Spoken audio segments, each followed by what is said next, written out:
আল্লাহ পাক জাল্লা শানু কুরআন পাকে ইরশাদ করেছেন, ওমা খলাকতুল জিন্না ওয়াল ইনসা ইল্লা লিয়াবুদুন। আমি জিন জাতি এবং মানব জাতিকে সৃষ্টি করেছি আমার ইবাদত করার জন্য।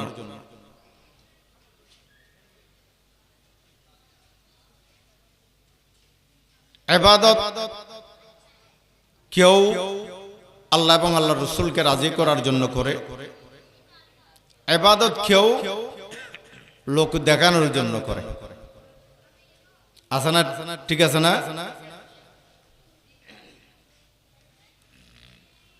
রাসূল পাক সাল্লাল্লাহু আলাইহি ওয়াসাল্লামের ইরশাদ করেছেন,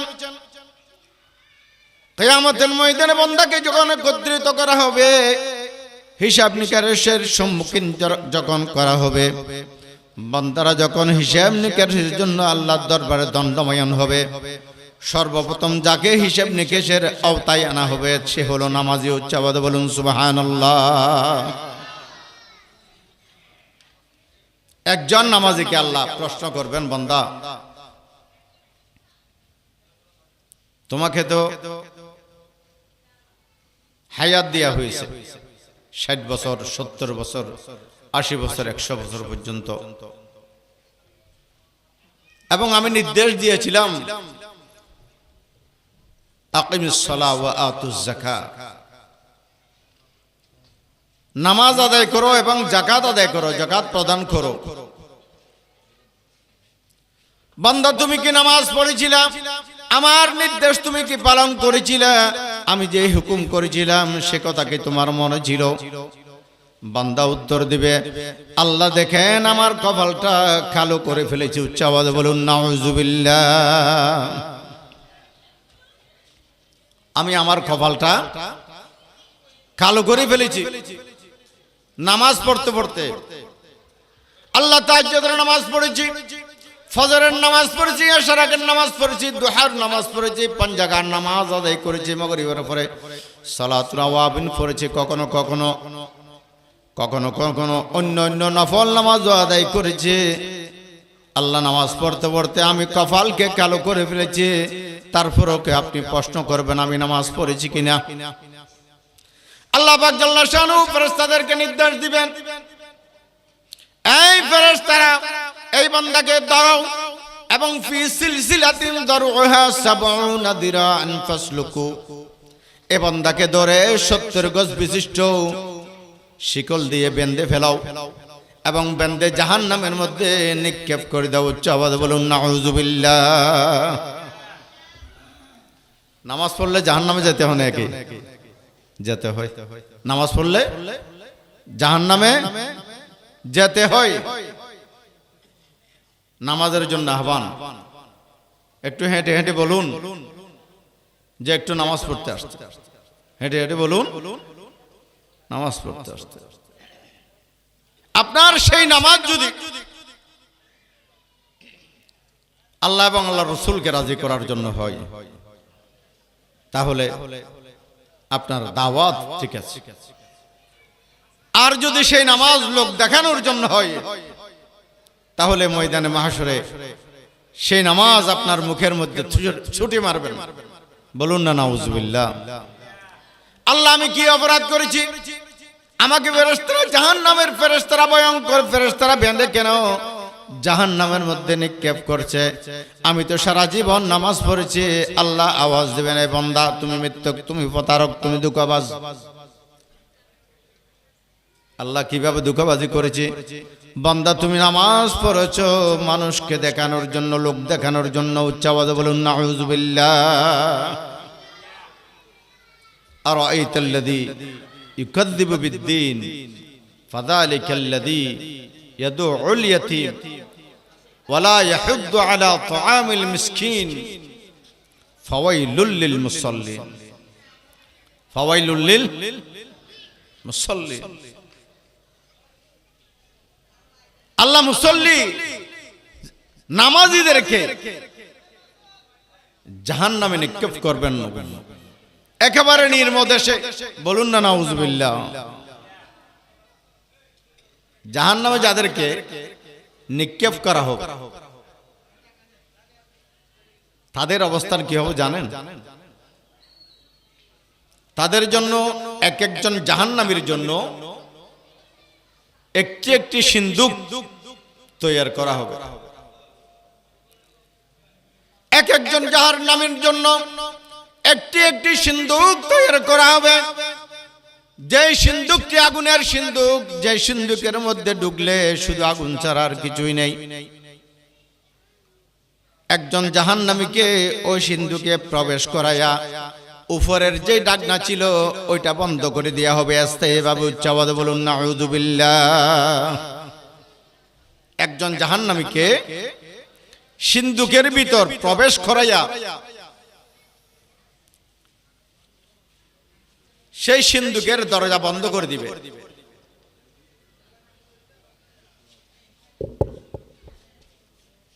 মুফাসসিরিনে কেরাম বলেছেন ওই জাহান্নামের সিন্দুকের দরজা বন্ধ করার সাথে সাথে সেই ব্যক্তি এমন অন্ধকারাচ্ছন্ন হয়ে যাবে, ওই সিন্দুকের তালা যখন বন্ধ করে দিবে বাইরে থেকে না তাকে দেখতে পাবে, না সে বাইরের আলো বাতাস দেখতে পাবে। উচ্চভাবে বলুন নাউযুবিল্লাহ।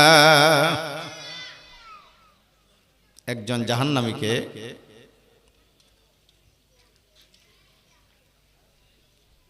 সিন্দুকের ভিতরে যখন ভরে ফেলবেন, সিন্দুকটি আগুনের সিন্দুক। যে সিন্দুকের ভিতর প্রবেশ করানোর পর উপরের ডাকনা দিয়ে দিবে, ওই ডাকনা দেওয়ার পরে আরেকটি সিন্দুকের মধ্যে সিন্দুকটি ভরে দিবে। তারপর একেবারে জাহান্নামের নির্মদেশে নিক্ষেপ করে দিবে। বলুন না নাউযুবিল্লাহ। এই জাহান্নামী কারা হবে? জাহান্নামী কারা হবে?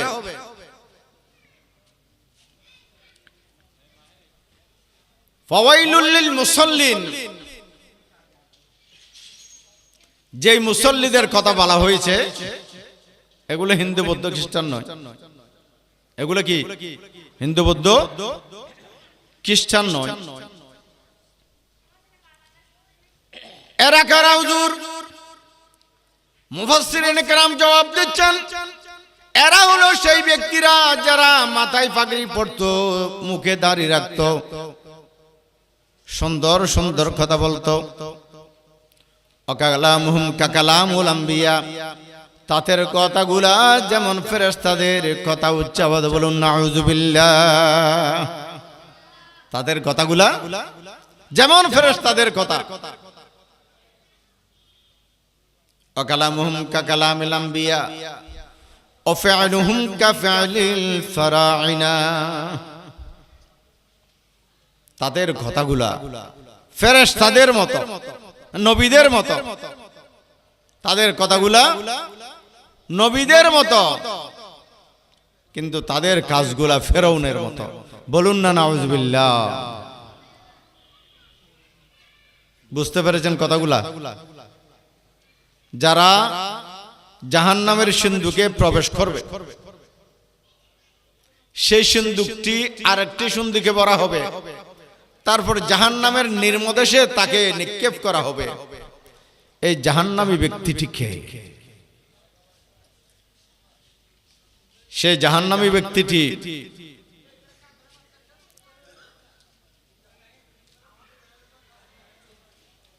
কাফের মুশরিক নয়।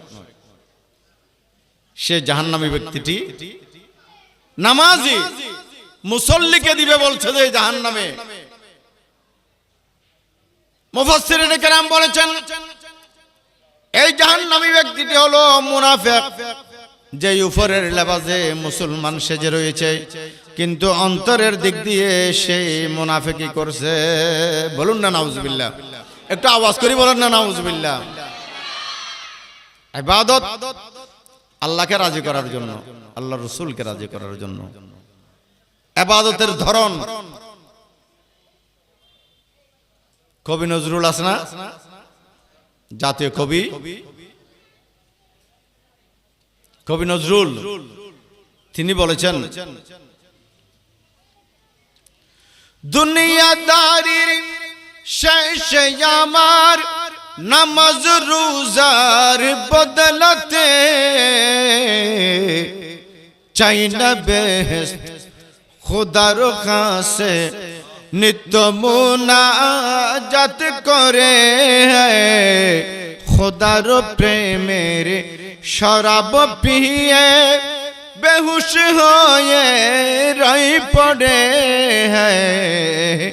ছেড়ে মসজিদ আমার মুর্শিদ এলো যে পথ ধরে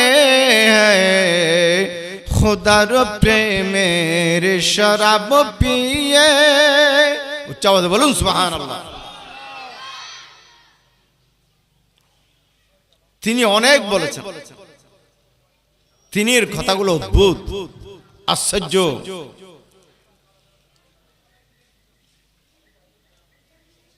তিনি এর কথাগুলো ভাবনার বিষয়। তিনি এর কথাগুলো যারা ভেবেছেন তারা চিন্তার গভীরে চলে গিয়েছেন। তিনি একই সঙ্গীতে আরো বলেছেন, লাইলি যেমন মজনুর প্রেমে, মজনু যেমন লাইলির প্রেমে লবিল মজনু খতাব, যেমনি ফরহাদ শিরির প্রেমে হলো দিওয়ানা বিতাব। বেখুদিতে মশগুল আমি তকতম খুদার তরে হ্যায়, খুদার প্রেমের শরাব পিয়ে বেহুশ হয়ে রই পড়ে সেডে মসজিদ আমার মুর্শিদ এলো যে পথ ধরে খুদার প্রেমের শরাব পিয়ে। সুবহানাল্লাহ বলুন।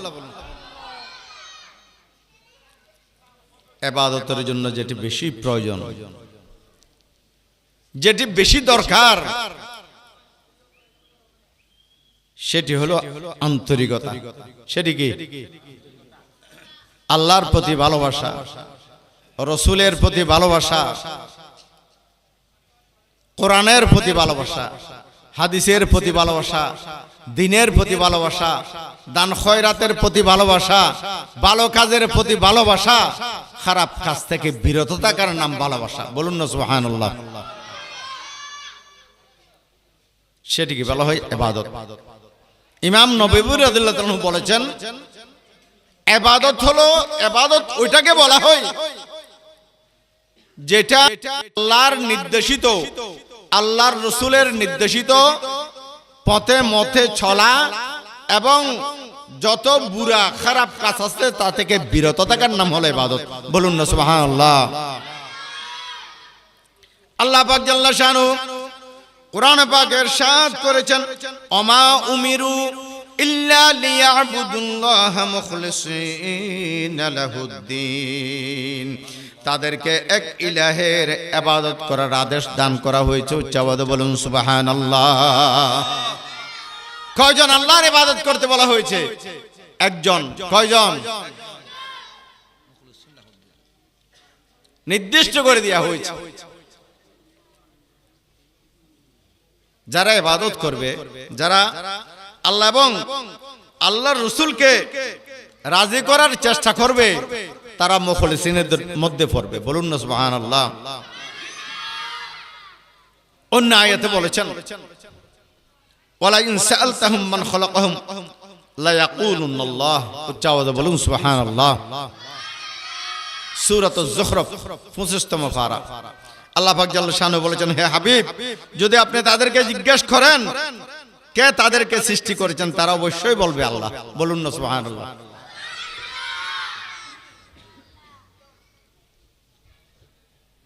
যারা ইবাদত করে না, যারা আল্লাহকে মানে না, একটু মনোযোগ, যারা আল্লাহকে মানে না, রসুলকে মানে না, দিন ধর্মকে মানে না, কোরআন সুন্নাহকে মানে না, আল্লাহ বলেছেন ওয়ালা ইন সাআলতাহুম মান খালাকাহুম লা ইয়াকুলুন্নাল্লাহ। আল্লাহ কোরআন পাকে ৫৫তম পারার সূরা যুখরুফের মধ্যে উল্লেখ করেছেন, হে হাবিব আপনি তাদেরকে প্রশ্ন করুন তাদের প্রভুকে, তারা অবশ্যই অবশ্যই বলতে বাধ্য হবে তাদের প্রভু হলো আল্লাহ। উচ্চ আওয়াজে বলুন সুবহানাল্লাহ।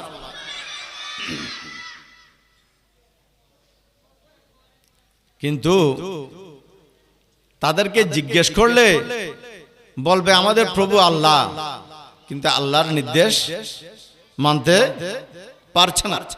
কেন পারছে না?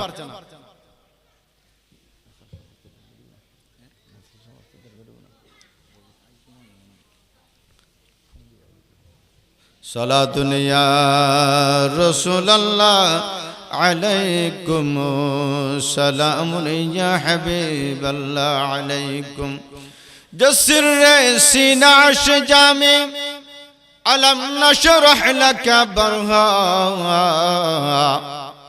ومعراج الشبر خانك سبحان الذي أسرى صلاة يا رسول الله عليكم سلام يا حبيب الله عليكم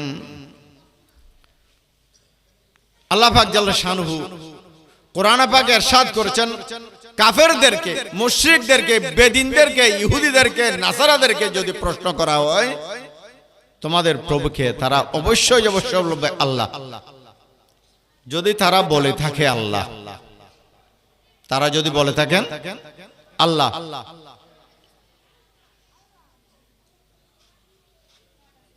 তাহলে এত দল বা এত ধর্ম কেন সৃষ্টি হয়েছে? সেটির জবাব রাসূল পাক সাল্লাল্লাহু আলাইহি ওয়াসাল্লাম পবিত্র হাদিসে পাকে দিয়েছেন। রাসূল পাক সাল্লাল্লাহু আলাইহি ওয়াসাল্লাম ইরশাদ করেছেন, মা মিন মাউলুদিন ইল্লা ইউলাদু আলাল ফিতরা। রাসূল পাক সাল্লাল্লাহু আলাইহি ওয়াসাল্লাম ইরশাদ করেছেন, শিশু যখন জন্ম নেয় তার ফিতরতের উপর জন্ম নেয়। উচ্চ আওয়াজে বলুন সুবহানাল্লাহ। শিশু যখন জন্ম নেয় তখন ফিতরতের উপর জন্ম নেয়। ফিতরত কি হুজুর? আসল, মূল, বংশ, ধর্ম, দিন, সেটির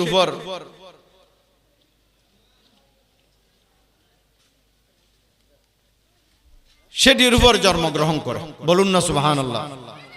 কিসের উপর জন্মগ্রহণ করে? ফিতরতের উপর।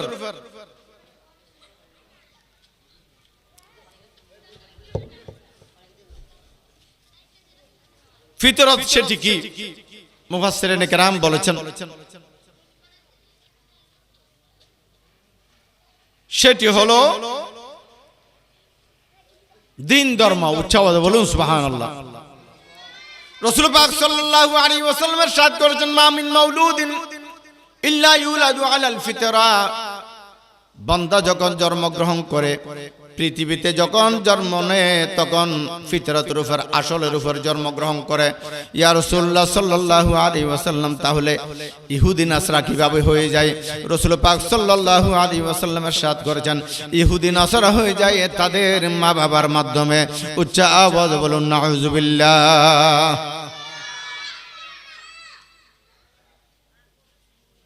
ইহুদি নাসরা হয়ে যায় কার মাধ্যমে? মা বাবার মাধ্যমে। আপনাকে যে পরিচালিত করবে, আপনি যার দ্বারা পরিচালিত হবেন, পরিচালনা যে করবে, সেই যদি ইহুদি হয়েছে আপনি ইহুদি হবেন। সেই যদি সনাতন ধর্ম অবলম্বনকারী, আপনি সেটি হবেন।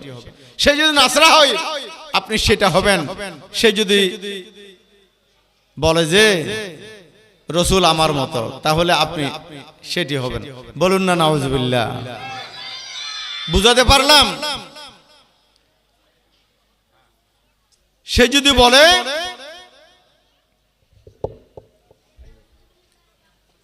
কোরআন ছাড়া অন্য কিছু মানি না, মানব না, তাহলে সেই তার ঘরে জন্ম নিয়েছে।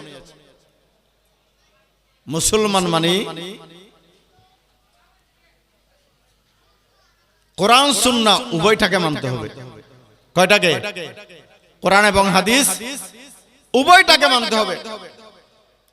আপনি যখন কোনো সমস্যার সমাধান কোরআন পাকে পাবেন না, তখন আপনার হাদিসের অনুসরণ করতে হবে। আপনি বাধ্য হয়ে যাবেন। উচ্চাবাদ বলুন সুবহানাল্লাহ। সুতরাং কোরআন ছাড়া অন্য কিছু মানি না বললেই আপনি হাদিসকে অস্বীকার করছেন পরোক্ষ এবং প্রত্যক্ষভাবে। বলুন না নাউজুবিল্লাহ। সুতরাং রাসূল পাক সাল্লাল্লাহু আলাইহি ওয়াসাল্লামের হাদিস হলো আপনার জন্য আহলে সুন্নাত ওয়াল জামাতের উপর হয়েছে। কিন্তু আপনি যখন ধর্ম পালন করছেন না, ধর্মের কোন বিধিবিধান আপনি মানছেন না, কোরআনের পাকের আয়াতকে আপনি সরাসরি অস্বীকার করছেন। হুজুর দেখেছি কোরআনের আয়াতকে অস্বীকার করার লোক দুনিয়াতে আছে। আপনি না দেখলেও আমি দেখেছি, আলহামদুলিল্লাহ। আপনি না দেখলেও আমি দেখেছি। কোথায় দেখেছেন? আল্লাহ পাক জাল্লা শানু কোরআন পাকের ইরশাদ করেছেন, লা ইয়ামাসসুহু ইল্লাল মুতাহহারুন। তোমরা অপবিত্র অবস্থায়, তোমরা পবিত্রতা অর্জন না করলে, পবিত্র না থাকলে কোরআন পাক স্পর্শ করবে না। উচ্চাবাদ বলুন সুবহানাল্লাহ। পবিত্র না থাকলে কোরআন শরীফ ধরবে না, স্পর্শ করবে না, ছুঁইবে না। শরীয়তে নিষেধ। কে নিষেধ করেছে? আল্লাহ। কে নিষেধ করেছে? আল্লাহর নাম নিতে একটু ভয় হয় নাকি? আমরা আল্লাহর বান্দা, আল্লাহর প্রেমে, রসুলের প্রেমে কারবালার জমিনে ইমাম হুসাইন রাদিয়াল্লাহু তাআলা সপরিবার শাহাদাত বরণ করেছেন। হাসানাইন তুজফে মাওলা জানো কুরবা কি, ওয়াসকুনি তুজফে মাওলা দন্দন শহীদ কি, আকা महबूब करार, आका महबूब करार, तुम हो रहमत का सरकार। आका महबूब करार, तुम हो रहमत का सरकार। मेरे मुस्तफ़ा ने मुझे लूट लिया प्यार रूए जार जार जार। आका महबूब करार रूए जार जार जार। आका महबूब करार, मेरे मुस्तफ़ा ने मुझे लूट लिया प्यार रूए जार जार जार। बोलून ना सुबहानाल्लाह। কারবালার জমিনে সপরিবারে শাহাদাত বরণ করার একমাত্র অর্থ হলো আল্লাহ এবং আল্লাহর রাসূলের প্রেমে নিজের জানকে কুরবান করে দিয়েছিলেন। তাকে বলা হয় ইবাদত। উচ্চ আওয়াজে বলুন সুবহানাল্লাহ।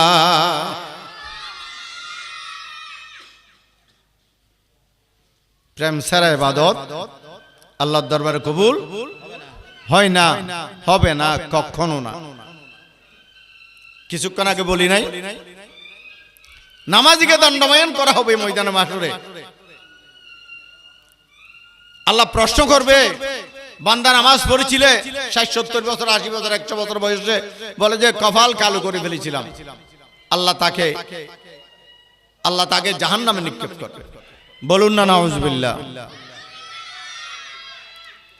অনুরূপ ভাবে যাদেরকে আল্লাহ অঢেল সম্পত্তির মালিক করেছেন, যারা ধন সম্পত্তি পেয়েছেন, আল্লাহ যাদেরকে দান করেছেন, তারা যদি যাকাত না দেয়, তারা যদি কিয়ামতের ময়দানে দণ্ডায়মান হয়, তারা বিল্ডিং বেঁধে ফেলেছেন, বড় বড় করে মসজিদ তৈরি করে দিয়েছেন, মাদ্রাসা তৈরি করে দিয়েছেন, কোটি কোটি টাকা যাকাত প্রদান করেছেন, লাইন ধরিয়ে যাকাত দিয়েছেন।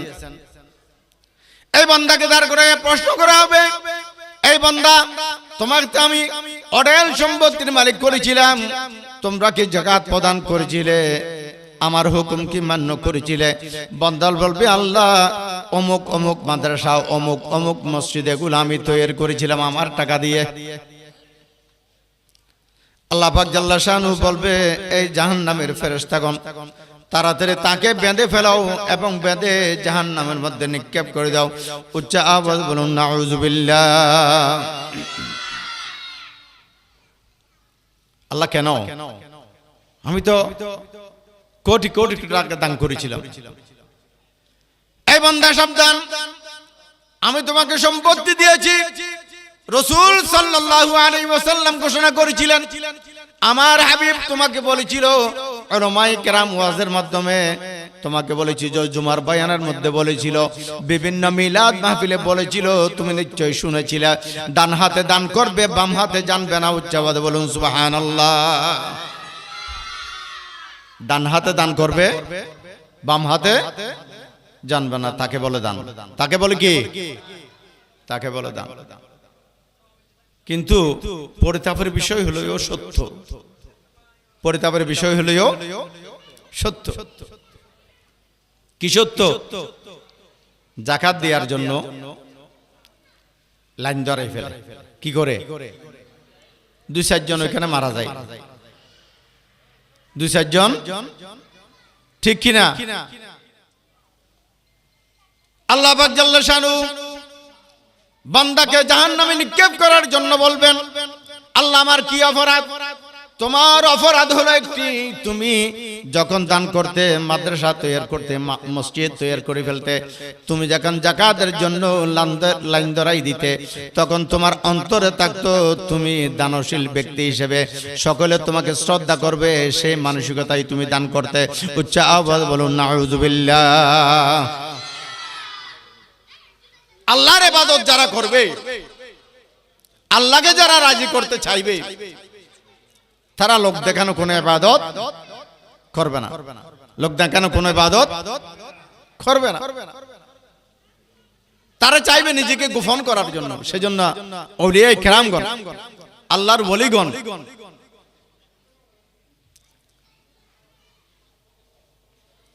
নিজের বেলায়েতকে এমন ভাবে লুকিয়ে রাখে,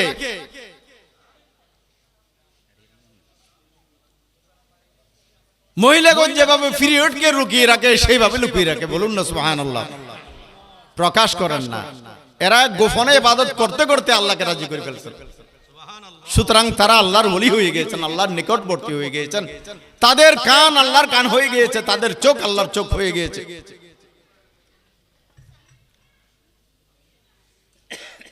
আমি বেশিক্ষণ দেরি করব না, হুজুর চলে আসছেন। আমি কামনা করছিলাম হুজুর একটু তাড়াতাড়ি আসবেন, আমি একটু তাড়াতাড়ি ছেড়ে দেব। একজন আল্লাহকে ভয় করে ইবাদত করছে একজন ব্যক্তির কথা আমি সংক্ষেপে বলবো, তারপর বিদায় নেব। হযরত ফারুক আযম রাদিয়াল্লাহু তাআলা আনহু খলিফাতুল মুসলিমিন, ইসলামের দ্বিতীয় খলিফা, যার যুগকে ইসলামের স্বর্ণালী যুগ বলে বলা হয়। হযরত ফারুক আযম রাদিয়াল্লাহু আনহুর জামানায় এক ব্যক্তি প্রতিদিন ফারুক আযম রাদিয়াল্লাহু তাআলা আনহুর পিছনে নামাজ আদায় করতেন, মসজিদে নববীর মধ্যে নামাজ আদায় করতেন। ফারুক আযম রাদিয়াল্লাহু তাআলা আনহু হঠাৎ করে ওই ব্যক্তিকে একদিন দেখলেন না। সকলকে নির্দেশ দিলেন, তোমরা খুঁজে দেখো এই ব্যক্তি আমার পিছনে 5 ওয়াক্ত নামাজ প্রতিদিন আদায় করতেন, কিন্তু আজকে আমি তাকে দেখছি না। এই যুবক কোথায় গিয়েছে, একটু খবর নিয়ে দেখো। উচ্চ আওয়াজে বলুন সুবহানাল্লাহ। যুবককে খোঁজ করার জন্য বের হলেন কয়েকজন। খোঁজ করতে করতে তার বাড়িতে গেলেন। ওনার বাড়িতে গিয়ে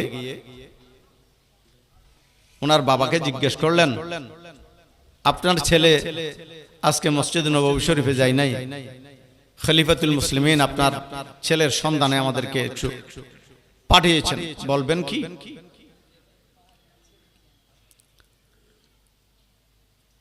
এদের সাক্ষাৎ হওয়ার সাথে সাথে ওই যুবকের বাবা কান্নায় ভেঙে পড়লেন, বললেন, আপনারা আমার সন্তান আর আমার ছেলের খোঁজে আসলেন, কিন্তু দুঃখের বিষয় হলো সে ইন্তেকাল করেছে, তাকে দাফন করে ফেলেছি। ইন্না লিল্লাহি ওয়া ইন্না ইলাইহি রাজিউন।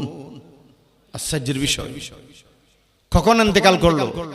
বলে যে রাত্রিকালে ইন্তেকাল করেছেন। রাত্রি দাফন করে ফেলেছেন? জি, রাত্রি দাফন করে ফেলেছেন। কেন, কি হয়েছে আপনার ছেলের? আমিরুল মুমিনিন পাঠিয়েছে আপনার ছেলেকে নেওয়ার জন্য, আপনি কি সত্যি বলছেন? বলে যে হ্যাঁ। বাবা একটু বলুন কি হয়েছে।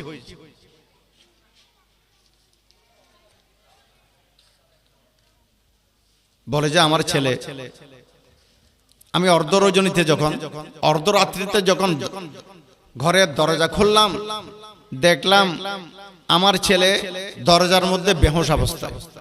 আমার ছেলে বেহুশ অবস্থায়।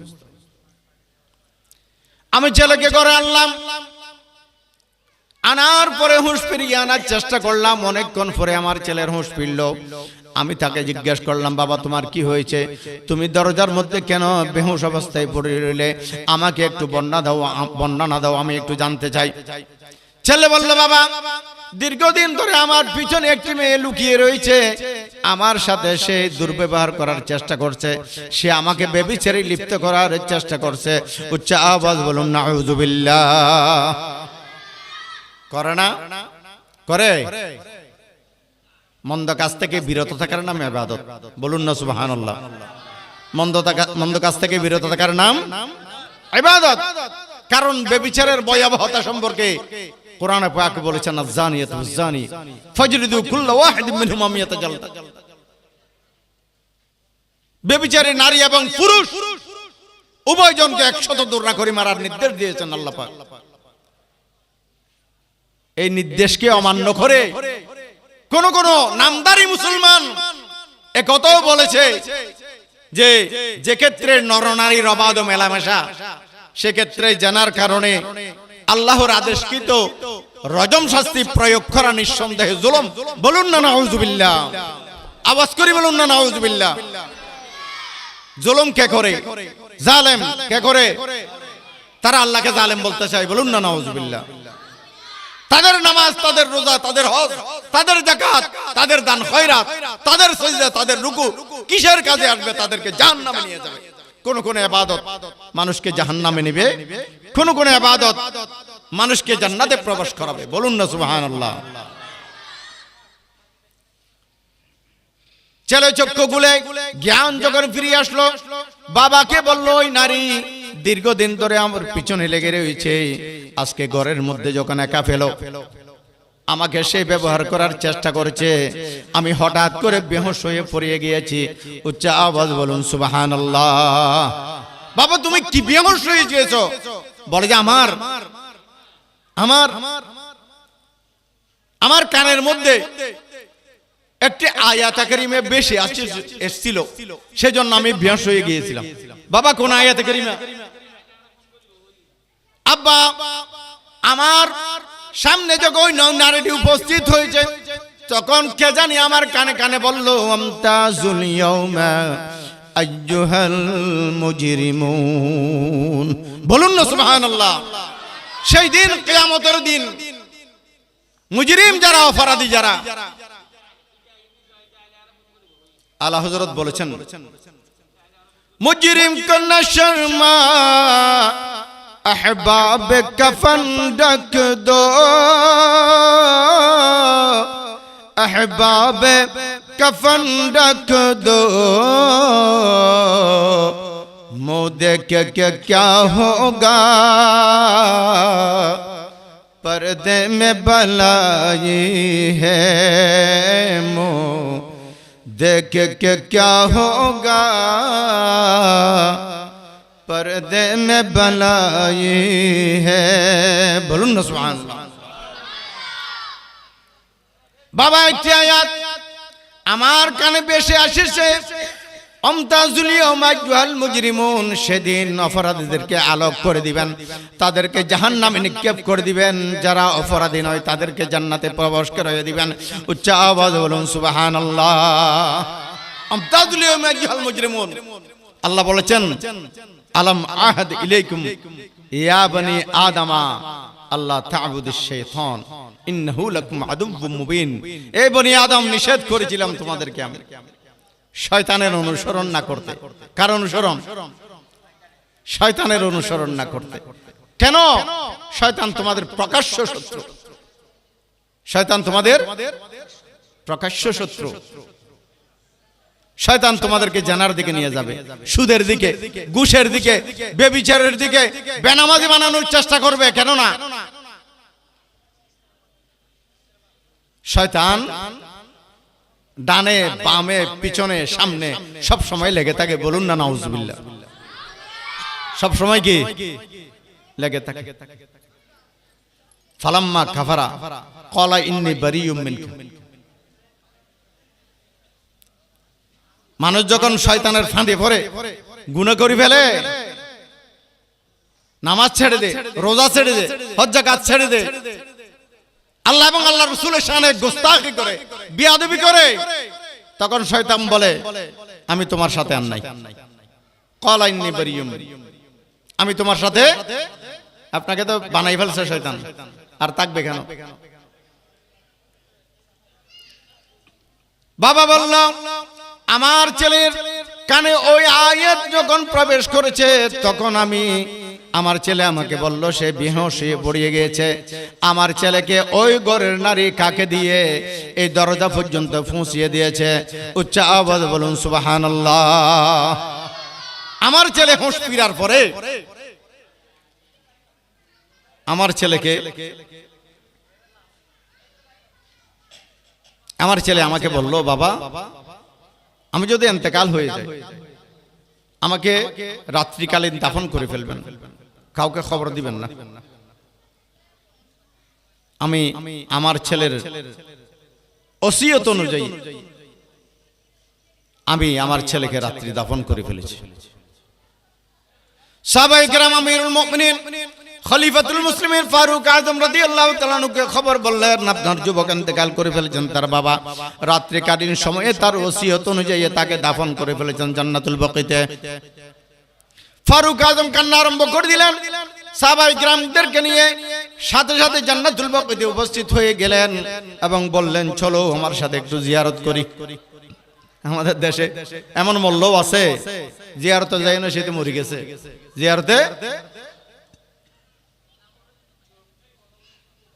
মানে জিন্দা থাকতেও শান্তি নেই, মরলেও শান্তি নেই, কোনখানে দিবে না শান্তি। রাসূল পাক সাল্লাল্লাহু আলাইহি ওয়াসাল্লাম জান্নাতুল মুআল্লা শরীফে, জান্নাতুল বাকি শরীফে অসংখ্য অগণিত জিয়ারত করেছেন। চোখে দেখেন এগুলো, চোখে পড়ে না। জান্নাতুল বাকিতে গেলেন, জিয়ারত করলেন সাহাবায়ে কেরামদেরকে নিয়ে, কবরের পাশে বসে গেলেন এবং সাহাবায়ে কেরামকে বললেন আমি এই যুবককে একটা প্রশ্ন করব। সাহাবায়ে কেরাম আরজ করলেন আমিরুল মুমিনিন আপনার কথা কি সে শুনতে পাবে? বলে যে হ্যাঁ আমার কথা শুনতে পাবে। এই যুবক, আল্লাহ কোরআনে পাকে বলেছেন ওয়ালিমান খাফা মাকাম রাব্বিহি জান্নাতান, যে আল্লাহকে ভয় করবে, আল্লাহর ভয় যার অন্তরে থাকবে তাকে দুটি জান্নাতের অধিকারী করে দিবে। উচ্চ আওয়াজে বলুন সুবহানাল্লাহ। এই যুবক, তোমাকে কি আল্লাহর ওয়াদা অনুযায়ী তোমাকে দেখি দুটি জান্নাত দেয়া হয়েছে? যুবক কবর থেকে আওয়াজ দিল আমিরুল মুমিনিন আমি শান্তিতে আছি, আমি ভালো আছি, আমি অত্যন্ত সুখ শান্তিতে আছি।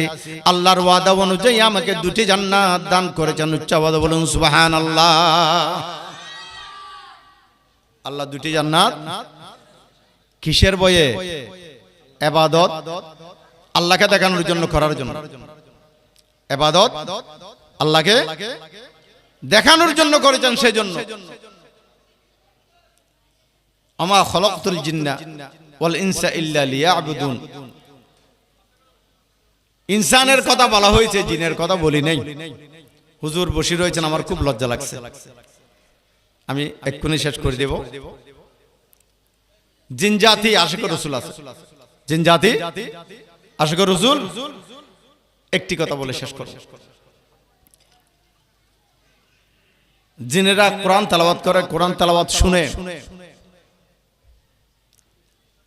তায়েফের জমিন থেকে রাসূল পাক সাল্লাল্লাহু আলাইহি ওয়াসাল্লাম ফিরে আসার সময় জিনদের সাথে সাক্ষাৎ হয়েছিল।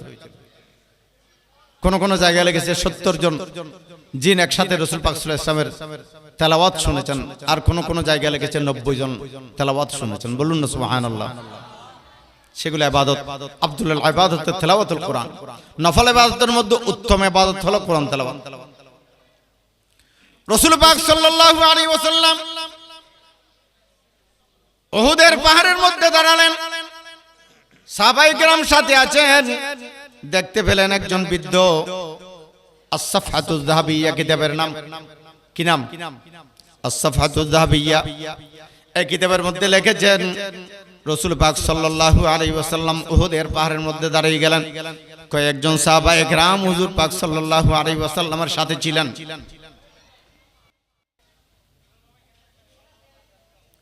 হঠাৎ করে দেখতে পেলেন লাঠির উপর বার করে একজন বৃদ্ধ, চুল সাদা হয়ে গিয়েছে, আল্লাহ রাসূলের দিকে আসছেন। আল্লাহ রাসূল বললেন, ওই যে একজন বৃদ্ধ আসছে, তাকে চিনো? সাহাবায়ে কেরাম বললেন, ইয়া রাসূলুল্লাহ, চিনি না। বলে যে সেই জিন। সে কি এখনো রাসূলের পাশে আসেন নাই, অনেক দূরে, এখনো রাসূলের কাছে আসেন নাই, অনেক দূরে। আল্লাহ রাসূল বলে ফেলেছেন সেটা কি? জিন। और कोई गायब क्या तुमसे निहा हो भला,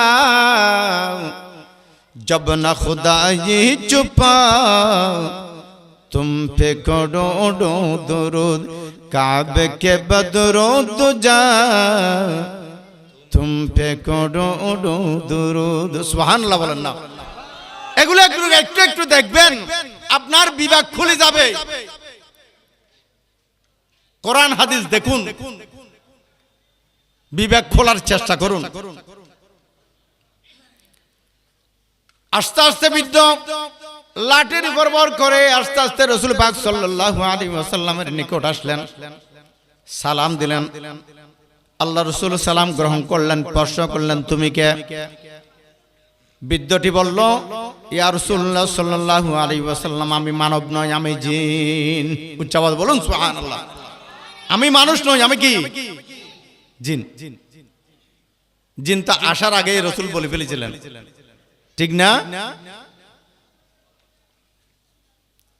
কোথায় থেকে এসেছো, কেন এসেছো? বলে যে রাসূলুল্লাহ আপনার কাছে এসেছি। কেন?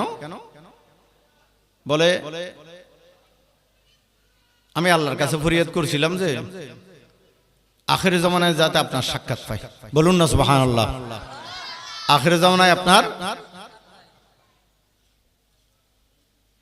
সাইনা জান্নাতুল ফেরদৌস আমি প্রিয় নবীজির দিদার পেলে, যে জান্নাত না হইতো প্রিয় নবীজি মোর নাহি এলে, সেই নবী দেখে আমার মনে শান্তি পেতাম, প্রিয় নবীজিকে শুধু সালাম জানাইতাম, প্রিয় নবীজিকে হৃদয় খুলে দেখাইতাম, যদি মদিনা গলির আমি মুসাফির হতাম, প্রিয় নবীজিকে শুধু সালাম জানাইতাম। বলুন না সুবহানাল্লাহ। আল্লাহু আকবার।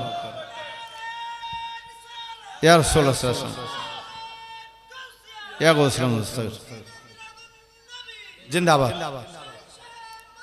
জিন্দাবাদ। রাসূল পাক সাল্লাল্লাহু আলাইহি ওয়াসাল্লামকে বলতে লাগলেন, ইয়া রাসূলুল্লাহ সাল্লাল্লাহু আলাইহি ওয়াসাল্লাম, আমার একটি আরজ ছিল, আল্লাহর দরবারে ফরিয়াদ ছিল, মিনতি করেছিলাম, কাকুতি করেছিলাম, আল্লাহ আমার ফরিয়াদ কবুল করেছেন, আল্লাহ আপনার সাক্ষাৎ আমাকে দিয়েছেন। উচ্চভাবে বলুন সুবহানাল্লাহ। তোমার বয়স কত? বলে হুজুর আমার বয়স কত? আমি সঠিক বলতে পারবো না, তবে আদমকে যখন সিজদা করার হুকুম দিয়েছেন, শয়তান যখন সিজদা করছে না, তখন আমি সেই জায়গায় উপস্থিত ছিলাম। বলুন না সুবহানাল্লাহ। তখন সেই জায়গায় মাশাআল্লাহ। আচ্ছা আমি কি করতে পারি তোমাকে? বলে যে রাসূলুল্লাহ আপনাদের নাকি একটা খানায় কাবা আছে, সেটা আমি একটু দেখতে চাই। আমার হাতে ধরো, চোখ বন্ধ করো। রাসূল পাক সাল্লাল্লাহু আলাইহি ওয়াসাল্লামের হাত মুবারক ধরলেন, চোখ বন্ধ করলেন। দেখতে পাচ্ছ? জি ইয়া রাসূলুল্লাহ, আমি তাওয়াফ করছি এখন। বলুন না সুবহানাল্লাহ। ইসলাম কবুল করে ফেলেছেন, ইসলাম কবুল করে ফেলেছেন। বলুন না সুবহানাল্লাহ। রাসূল পাক সাল্লাল্লাহু আলাইহি ওয়াসাল্লাম মসজিদে নববী শরীফে উপস্থিত আছেন, তশরিফ রেখেছেন। এমন সময় একটি মহিলা প্রবেশ করলো এবং সালাম প্রদান করলো রাসূল পাক সাল্লাল্লাহু আলাইহি ওয়াসাল্লামের কদমে। আল্লাহ রাসূল বলেছেন, তুমি কে, কোথায় থেকে এসেছো? বলে যে ইয়া রাসূলুল্লাহ, আমার নাম আরিফা। আমার নাম কি? আরিফা। আমি হিন্দুস্তান থেকে এসেছি। কোথায় থেকে এসেছে? হিন্দুস্তান থেকে। মাঝখানে কোথাও কার সাক্ষাৎ হয়েছে? বলে যে সাক্ষাৎ হয়েছে। কোথায়? বলে যে সমুদ্রের মাঝখানে। কার সাথে? বলে শয়তানের সাথে। কার সাথে? তোমাকে কিছু বলেছিল? আল্লাহ রাসূল না জানলে এগুলো প্রশ্ন করছেন কেন? জি বলেছেন। কি বলেছেন? বলে যে আল্লাহ রাসূলের দরবারে একটু আমার পক্ষ থেকে একটু ফরিয়াদ করবে, আল্লাহকে যাতে আমাকে মাফ করে দেয়। রাসূল পাক সাল্লাল্লাহু আলাইহি ওয়াসাল্লাম আরিফাকে প্রশ্ন করলো, এই আরিফা, তুমি আমার কাছে কেন এসেছো? হিন্দুস্তান থেকে কেন এসেছো? এখানে আমাকে একটু বলো। বলে যে ইয়া রাসূলুল্লাহ সাল্লাল্লাহু আলাইহি ওয়াসাল্লাম, কিছুদিন পূর্বে আপনার সাক্ষাতের জন্য, আপনার দিদারের জন্য উহুদের পাহাড়ের একজন বৃদ্ধ এসেছিল। বলে যে হ্যাঁ ইয়া রাসূলুল্লাহ, আমি তার নাতনি। আমি তার নাতনি। আমি এসেছি আপনার হাত মোবারকে ইসলাম গ্রহণ করব। বলুন না সুবহানাল্লাহ। হাত মোবারকে কি করবে? ইসলাম গ্রহণ করবে। আরিফা, আমি তোমাকে কলমা শরীফ পড়িয়ে দেব, ইসলাম তুমি গ্রহণ করতে পারবে, কিন্তু তার পূর্বে আমাকে একটি সংবাদ দাও। কি সংবাদ ইয়া রাসূলুল্লাহ? বলে যে ইসলামের দিকে তোমাকে কে উদ্বুদ্ধ করলো সেই কথাটা আমাকে একটু বলো। উচ্চ আওয়াজে বলুন সুবহানাল্লাহ। ইসলামের দিকে তোমাকে উদ্বুদ্ধ করলো কিসে? ইসলামে কেন প্রবেশ করছো তুমি? সে কথাটা একটু বলো। ইয়া রাসূলুল্লাহ সাল্লাল্লাহু আলাইহি ওয়াসাল্লাম, আমি একবার হিন্দুস্তানের জমিনে একটি বিশাল বাগানে প্রবেশ করেছি, যেখানে হাজার হাজার ফুলের সুগন্ধি রয়েছে, যেখানে হাজার হাজার ফুল ফুটে রয়েছে, যেখানে হাজার হাজার ফুল ফুটে রয়েছে। আমি ওই সুগন্ধিযুক্ত ফুলের বাহার নিয়ে ওইখানে প্রবেশ করেছি। আমি প্রবেশ করার সাথে সাথে মৃদু হাওয়া আরম্ভ হয়ে গেল। হাওয়াতে আমি দেখতে পাচ্ছি আমার কর্ণকুহরে প্রবেশ করছে একটি আওয়াজ, সেটি হলো দরুদ শরীফের আওয়াজ। উচ্চ আওয়াজ বলুন সুবহানাল্লাহ। বাতাসের মধ্যে যখন দরুদ শরীফের আওয়াজ পাচ্ছি, আমি চতুর্দিকে খেয়াল করলাম, মনোযোগ লাগালাম, দেখতে পারলাম গাছের পাতা থেকে, তরুলতা থেকে দরুদ শরীফের আওয়াজ আসছে। আমি আর একটু গভীর মনোযোগ দিলাম, দেখতে পেলাম ফুলের প্রত্যেকটি পাপড়ি থেকে দরুদ শরীফের আওয়াজ আসছে, এবং আওয়াজ আসতে আসতে মাঝে মধ্যে কলমা শরীফের আওয়াজও এসে যায়। উচ্চ আওয়াজ বলুন সুবহানাল্লাহ। ইয়া রাসূলুল্লাহ সাল্লাল্লাহু আলাইহি ওয়াসাল্লাম, আমি যখন গায়বী ভাবে বাতাসের মাধ্যমে, তরুলতার মাধ্যমে, ফুলের পাপড়ির মাধ্যমে দরুদ শরীফের আওয়াজ পেয়েছি, আমি নিশ্চয় মেনে নিয়েছি এই ধর্মটি সত্য হবে, এই ধর্মটি হক হবে, এই ধর্মে আমি প্রবেশ করে ফেলবো। এই ধর্মের প্রচারক, এই ধর্মের প্রবর্তক কোথায় আছে তাকে আমি খুঁজে বের করব। উচ্চ আওয়াজে বলুন সুবহানাল্লাহ। ইয়া রাসূলুল্লাহ সাল্লাল্লাহু আলাইহি ওয়াসাল্লাম, আমি আপনার তালাশ করতে করতে মদিনা শরীফ পর্যন্ত চলে এসেছি, আপনি আমাকে ইসলামের সুদা পান করাইয়া দিন। বলুন না সুবহানাল্লাহ। জিন জাতীয় আল্লাহ রাসূলের আশিক আছে, জিন জাতীয় আশিক রাসূল আছেন। মানুষের কথার পাশাপাশি জিনের কথাও একটু করে বললাম। যাই হোক, অনেকক্ষণ সময় ক্ষেপণ করেছি আমি। আল্লাহ আমাদেরকে রিয়া মুক্ত, লৌকিকতা মুক্ত, লোক দেখানো মুক্ত ইবাদত করার তৌফিক দান করুন। সকলে বলুন আমিন। যতক্ষণ পর্যন্ত মাহফিলে বসবেন, মনোযোগ সহকারে হুজুরের ওয়াজ শ্রবণ করবেন, আশা করি দুনিয়া এবং আখিরাতে লাভবান হবেন। আমার কথাবার্তায় কষ্ট হলে মাফ করে দিবেন। আল্লাহ যাতে আমাদেরকে হেদায়েত নসিব করেন। সকলে বলুন আমিন। ওয়া আখির দাওয়ানা আলহামদুলিল্লাহি রাব্বিল আলামিন। আসসালামু আলাইকুম ওয়া রাহমাতুল্লাহি তাআলা ওয়া বারাকাতুহু।